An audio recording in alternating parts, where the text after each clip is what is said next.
கரூர் கூட்ட நெரிசலில் சிக்கி 41 பேர் உயிரிழந்த விவகாரத்தில் வழக்கு தொடர்பான ஆவணங்களுடன் நகர காவல் ஆய்வாளர் மணிவண்ணன் சுற்றுலா மாளிகையில் தங்கியுள்ள சிபிஐ அதிகாரிகள் முன்னிலையில் விசாரணைக்கு நேரில் ஆஜராகியுள்ளனர். மேலும் விவரங்களோடு இணைகிறார் செய்தியாளர் பிரபாகரன். வணக்கம் பிரபாகரன், இந்த விசாரணை குறித்தான முழு விவரங்கள். வணக்கம் மேடம்.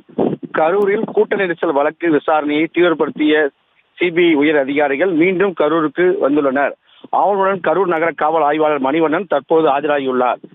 கரூர் கூட்ட நெரிசல் வழக்கில் தொடர்பாக கடந்த 17ஆம் தேதி தொடங்கிய 2 நாள் விசாரணை நடத்திய சிபிஐ அதிகாரிகள் தீபாவளியை முன்னிட்டு கடந்த 19ஆம் தேதி சொந்த ஊருக்கு புறப்பட்டனர். கடந்த 21ஆம் தேதி ஆய்வாளர் மனோகரன் தலைமையில் காவலர் ஒருவர் என 2 பேர் பொதுப்பணித்துறை சுற்றுலா மாளிகையில் தங்கி மொழிபெயர்ப்பு பணிகளை மேற்கொண்டு வந்தனர்.